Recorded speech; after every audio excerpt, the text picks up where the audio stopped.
अपनी पड़ोसन लूसी कबूतरी के पास जाती है और उसे गाजर की खीर बनाने की तरकीब पूछती है। जब दूध अच्छे से उबलने लगे तो फिर उसमें चावल और गाजर मिलाकर तब तक पकाना जब तक चावल घुल न जाएं। मैं अपनी पूरी कोशिश करूंगी, देखें सासू माँ खुश होती हैं या नहीं। फिर अपने घर जाकर बहू चिड़िया गाजर की खीर बनाना शुरू करती है। शाम को उसका पति भी घर आ जाता है। माँ, कहाँ है आपकी बहू? सुबह से रसोई में गाजर की खीर बना रही है, देखो क्या गुल खिलाती है। सासू माँ, खीर तैयार है, मैंने ठंडी भी कर ली है। फिर उसका पति खीर खाता है। सच सच माँ, खीर तो बहुत स्वादिष्ट है, आप भी खाकर देखें। ऐसा कैसे हो सकता है? इसकी हाथों की बनी हुई खीर तो हमेशा ही बेस्वाद होती है। सासू माँ, आप खाकर तो देखें। फिर सासू माँ खीर खाती है, मगर खीर तो बहुत स्वादिष्ट बनी थी। सासू माँ, कैसी लगी? कुछ खास नहीं है। फिर सास दूसरे कमरे में चली जाती है। माँ दिल की बुरी नहीं है, बस तबीयत थोड़ी कड़वी है। न जाने कब सासू माँ मुझसे प्यार करेंगी। मैं तो हमेशा उन्हें खुश रखने की कोशिश करती हूँ। गौरी, मुझे डर है कि कहीं मेरा बेटा उसी का ना होकर रह जाए। कुछ ऐसा करो कि वो मेरे बेटे के सामने अपनी इज्जत ना बना सके। बहन, तुम चिंता ना करो, मैं आज ही उल्लू बाबा के पास जाती हूँ और उससे कोई तावीज बना कर लाती हूँ जिससे तुम्हारा बेटा हमेशा तुम्हारी ही बात माने।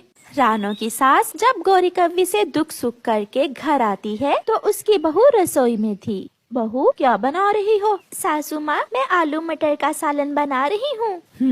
मैं बनवाती हूँ इससे सालन। बहू, जाओ और नदी से पानी ले आओ, पानी का मटका भी खाली है। बहू रानी पानी लेने चली जाती है। पीछे से सास नमक वाला डिब्बा उठाती है और हंडिया में एक मुट्ठी भर के नमक की डाल देती है। अब तो मेरा बेटा इसे छोड़ेगा ही नहीं।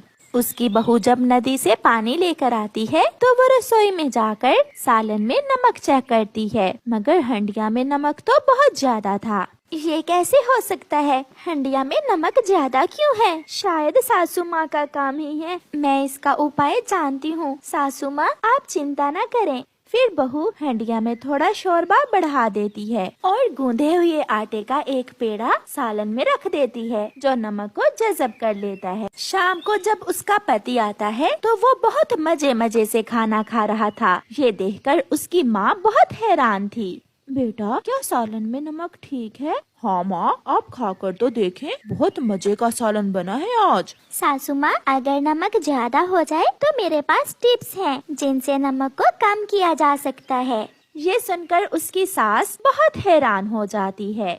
मैंने बात कर ली है उल्लू बाबा से। आप 10 दाने चावल, 10 दाने गेहूँ और 10 दाने चनों के ले आए। फिर देखना आपकी बहू को कैसे मार पड़ती है आपके बेटे से। मैं अभी घर से ये सब लेकर आती हूँ। फिर सास चिड़िया घर जाती है और एक थैली में सारा अनाज डालकर वापस आती है। सारे अनाज के 10-10 दाने पूरे हैं। हाँ गौरी, पूरे हैं दाने। अब तुम देखना मैं क्या करती हूँ। गौरी वो अनाज लेकर घर चली जाती है। गौरी, ये कहाँ से मिला है तुम्हें इतना दाना?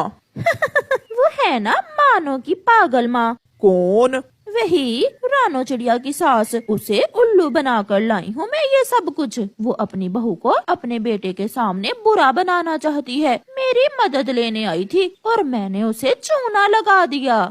बहुत तेज हो तुम।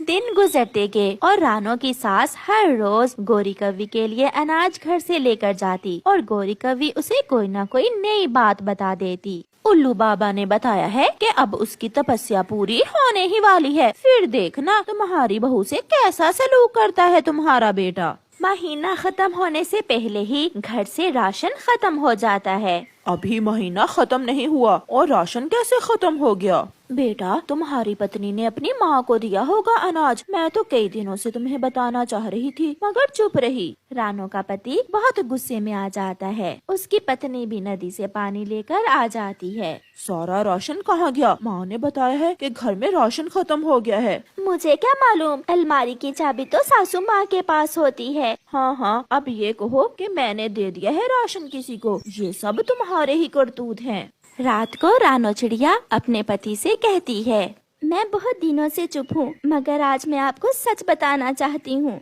बताओ बताओ, क्या बात है? सासू माँ न जाने क्यों मेरी दुश्मन बनी हुई है। वो कभी हंडिया में नमक मिला देती हैं, तो कभी कुछ। मेरा विश्वास मानिए, घर का राशन भी सासू माँ ने ही किसी को दिया है। मैंने अपनी आंखों से 2 बार माँ को राशन थैले में डालते देखा है। क्या ये सच है? हाँ, मैं सच कह रही हूँ।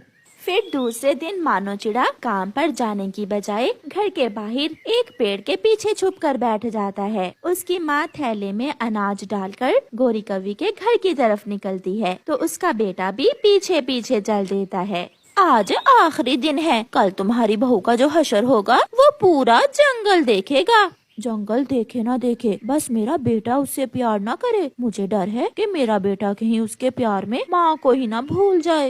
ये सब सुनकर उसका बेटा पेड़ के पीछे से सामने आ जाता है। माँ, मैं आपको शर्मिंदा नहीं करना चाहता, मगर माँ आप बड़ी हैं। अगर बड़े ये सब करेंगे तो छोटों का क्या हाल होगा? वो बहू है आपकी, दुश्मन थोड़ी है। दुश्मन तो ये काली कवि है आपकी। मानो के आते ही गोरी कवि तो वहाँ से भाग जाती है। बेटा, मुझे माफ कर दो। मैं समझ रही थी कि अगर तुम अपनी पत्नी के होगे तो मुझे भूल जाओगे।